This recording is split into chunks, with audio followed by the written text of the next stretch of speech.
بسم اللہ الرحمن الرحیم اللہ الرحمن الرحیم الحمد للہ والصلاة علی اہلہا۔ عزیز طلبہ، السلام علیکم ورحمۃ اللہ وبرکاتہ۔ شرح العلوم اول کتاب الصلاۃ درس نمبر 15 میں نمازوں کا مشترکہ وقت بیان کیا جائے گا۔ اس میں نماز ظہر اور عصر کا جو مشترکہ وقت ہے، وقت میں اشتراک کا جو مفہوم اور معنی ہے، وقت کے امتداد کی ادبی تحلیل بھی پیش کی جائے گی، اور نماز مغربین کا مشترکہ وقت اور نماز صبح کے وقت کی وسعت کو بھی ذکر کیا جائے گا۔ سب سے پہلے عبارت کو دیکھتے ہیں۔ فرمایا وَيَمْتَدُّ وَقْتُ الظُّهْرَيْنِ إِلَى الْغُرُوبِ اختیاراً علی اشہر القولین۔ نماز ظہر و عصر کا وقت پھیلا ہوا ہے، وسیع ہے غروب تک، یعنی زوال آفتاب سے لے کر غروب آفتاب تک نماز ظہرین کا وقت ہوتا ہے۔ اختیاراً علی اشہر القولین، مشہور تر قول کی بنیاد پر یہ اختیاری وقت ہے، چونکہ اس کے مقابلے میں جو اقوال ہیں ان میں کہا جاتا ہے کہ نماز ظہر و عصر کا وقت غروب تک پھیلا ہوا تو ہے، لیکن وہ اضطرار اور مجبوری والے شخص کے لیے ہے، جو مسافر ہو یا کوئی اور اس کے لیے عذر اور مانع موجود ہو۔ لیکن شہید ثانی فرماتے ہیں کہ یہ جو شہید اول نے بیان فرمایا ہے کہ نماز ظہر و عصر کا وقت غروب آفتاب تک پھیلا ہوا ہے، تو یہ اختیاری وقت ہے، یعنی جو ادلہ سے سمجھا گیا ہے، تو جو شخص اختیار اور ارادے کے ساتھ بھی اس وقت کے اندر نماز پڑھے تو وہ نماز صحیح ہوتی ہے۔ فقط مجبوری والے شخص کے لیے وقت نہیں ہے، جو کہ قول کہا جاتا ہے۔ لا بمعنى ان الظہر تشارک العصر فی جمیع ذلک الوقت۔ نماز ظہر و عصر کا وقت غروب آفتاب تک پھیلا ہوا ہے، لیکن اس کا یہ معنی نہیں ہے کہ نماز ظہر نماز عصر کے ساتھ شریک ہے اس تمام وقت میں، بل یختص العصر من آخرہ بمقدار ادائها۔ نماز ظہر نماز عصر کے ساتھ تمام وقت میں شریک نہیں ہے، حتیٰ کہ آخری 4 رکعتیں اگر پڑھنے کا وقت بچ جائے تو اس میں بھی شریک ہو، یہ معنی نہیں کرنا، بلکہ نماز عصر آخر وقت میں سے جس میں صرف نماز عصر ادا کی جا سکتی ہو تو اس میں وہ نماز عصر مختص ہو جاتی ہے۔ آخری 4 رکعتیں پڑھنے کا جو وقت ہے وہ نماز عصر کا خاص وقت ہو جاتا ہے، اس میں نماز ظہر اس کے ساتھ شریک نہیں ہوتی۔ کما یختص الظہر من اولہ بہ، جیسا کہ نماز ظہر اول وقت میں سے خاص ہے، اس وقت کے ساتھ خاص ہے۔ مثال کے طور پر زوال آفتاب ہوتا ہے تو نماز ظہر و عصر کا وقت شروع ہو جاتا ہے، لیکن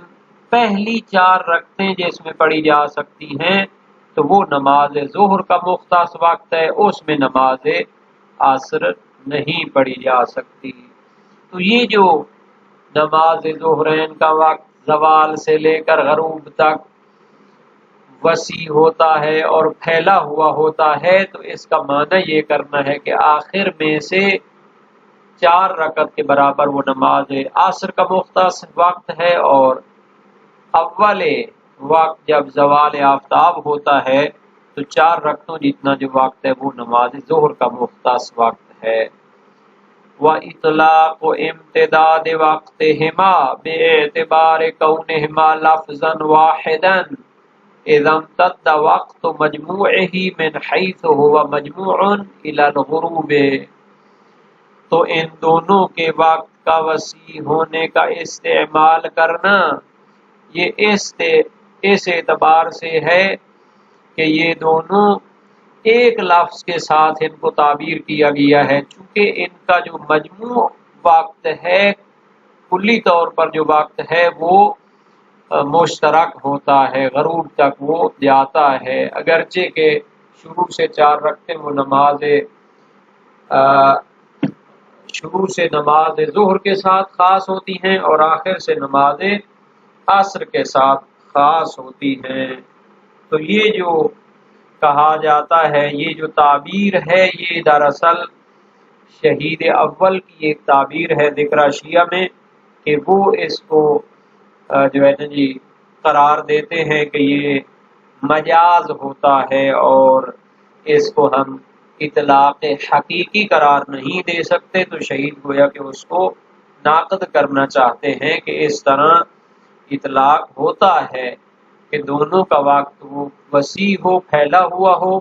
اور ایک ہی لفظ کے ساتھ اس کو تعبیر کیا جائے،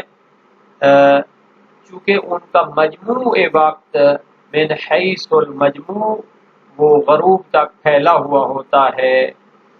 لا ینافی عدم امتداد بعض اجزائه وهو ظہر الی ذلک، تو یہ ایک لفظ کے ساتھ تعبیر کرنا کہ دونوں کا وقت جو ہے نا جی وہ پھیلا ہوا ہوتا ہے، یہ منافات نہیں رکھتا کہ اس کے وقت کے بعض اجزاء جو ہے نا جی اس میں وہ پھیلا ہوا نہ ہو، یعنی نماز ظہر آخر میں 4 رکعتوں میں شامل نہ ہو۔ کما اذا قیل یمتد وقت العصر الی الغروب، جیسا کہ جب کہا جائے عصر کا وقت غروب تک پھیلا ہوا ہے، لا ینافی عدم امتداد بعض اجزائها وهو اولها الیہ، تو یہ منافات نہیں رکھتا کہ خود نماز عصر کے بعض اجزاء یعنی اس کی جو پہلی رکعت ہے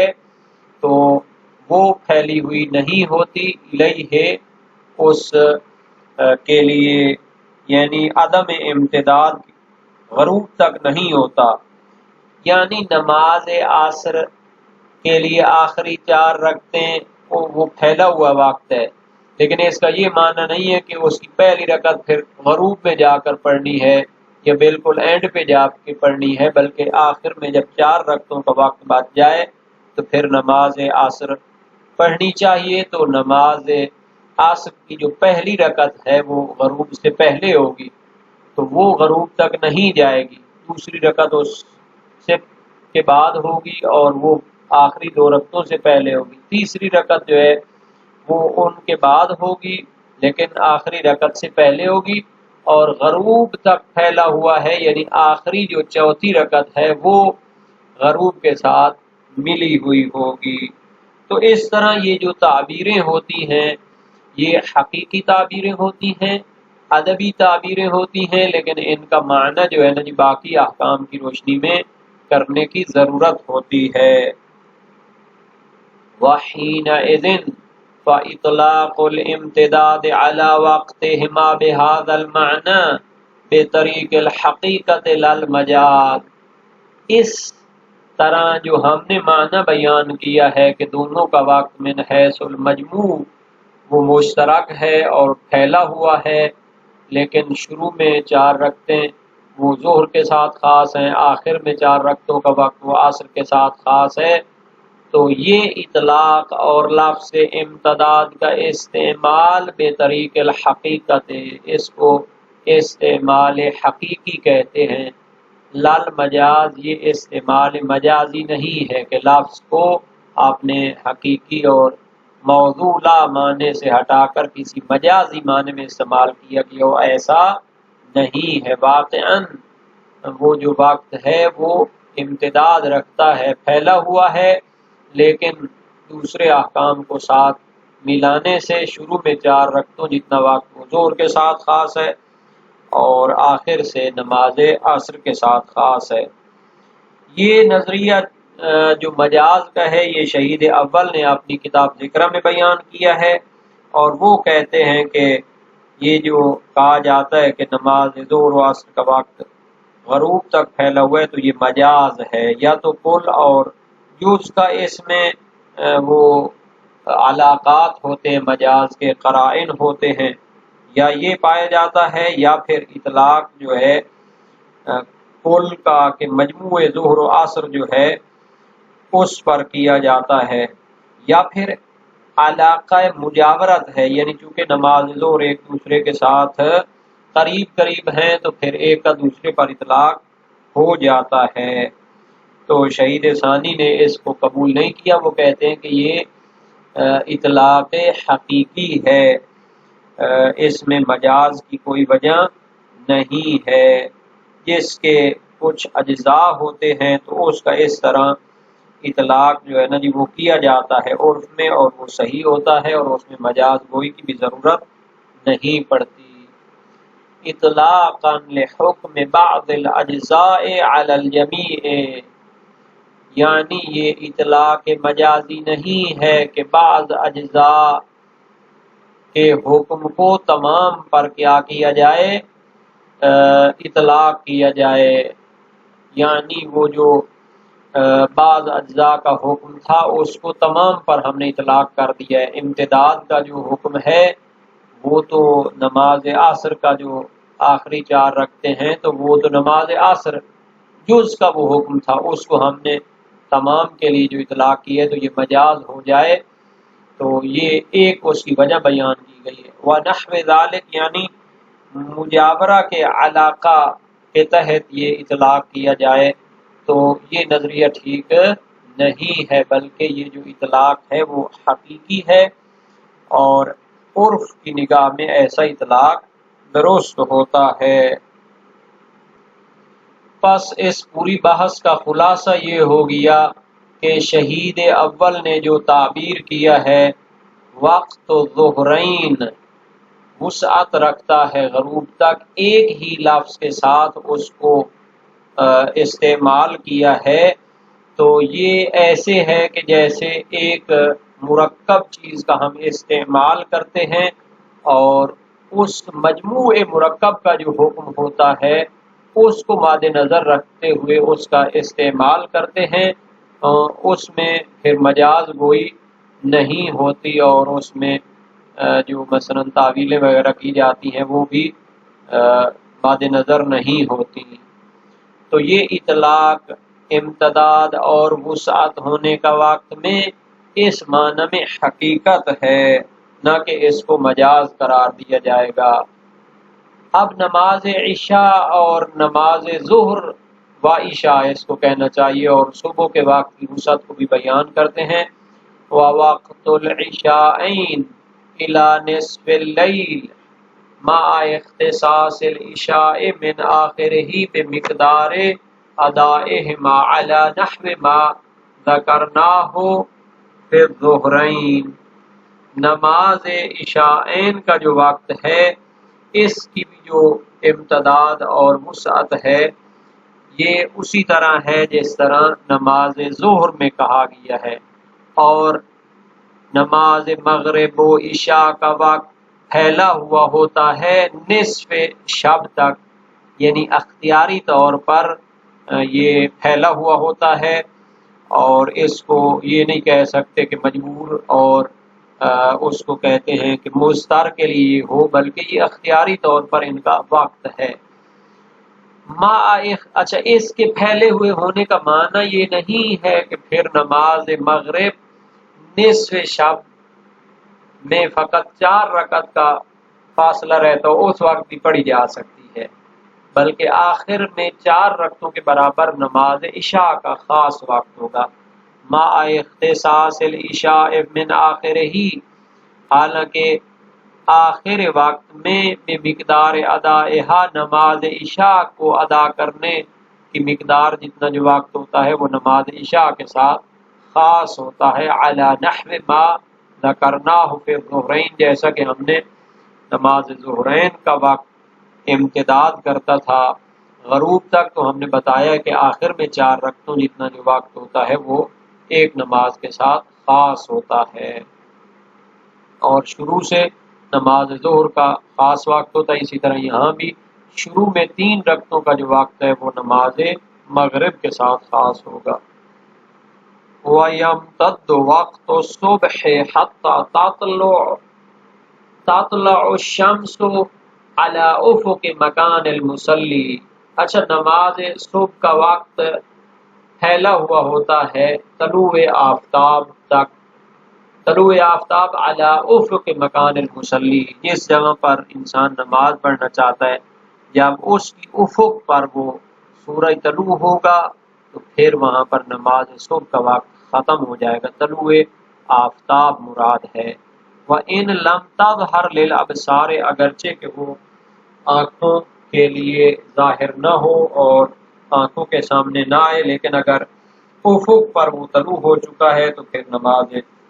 صبح کا وقت ختم ہو جائے گا۔ تو گویا نماز صبح کے وقت کی نسبت جو ہے طلوع آفتاب میں افق کے مکان مصلی میں معیار ہوتا ہے، چونکہ رؤیت ہلال کے مسئلے میں اختلاف نظر پایا جاتا ہے کہ وہ جو رؤیت ہلال ہوتی ہے اگر کسی دوسرے علاقے میں نظر آ جائے چاند تو جس علاقے میں وہ نظر نہیں آیا اس کے لیے وہ شمار ہو جائے گا یا نہیں ہو جائے گا۔ تو اس میں چونکہ اختلاف نظر پایا جاتا ہے، کچھ لوگ افق کو اتحاد افق کو شرط قرار دیتے ہیں، کچھ علماء اتحاد افق کو شرط قرار نہیں دیتے، لیکن طلوع آفتاب کے ذریعے نماز صبح کا وقت ختم ہو جاتا ہے، اس میں افق کے نماز گزار وہ شرط ہے، اگر کسی اور علاقے میں طلوع شمس ہو جائے لیکن جس علاقے میں موجود ہے اس افق پہ سورج طلوع نہ ہوا ہو تو پھر اس کی نماز قضا نہیں ہوگی۔ تو یہ بھی ایک اہم مسئلہ ہے کہ افق کے مصلی جو ہے نماز گزار کی جو افق ہے اس پہ سورج کا طلوع ہونا معیار ہے، نہ کہ کسی دوسرے علاقے میں اگر سورج طلوع ہو جاتا ہے تو پھر جس علاقے میں وہ طلوع نہیں ہوا تو وہاں پر ختم نہیں ہوگا۔ اور آنکھوں کے لیے وہ ظاہر نہ ہو، اس سے مراد یہ ہے کہ مثلا بادل کی وجہ سے یا کسی اور معنی کی وجہ سے اگر سورج آنکھوں کے لیے نظر نہیں آتا یا ظاہر نہیں ہوتا تو بھی اگر افق پہ وہ طلوع ہو چکا ہے اور معنی کی وجہ سے نظر نہیں آ رہا تو بھی نماز صبح کا وقت مکمل ہو جائے گا۔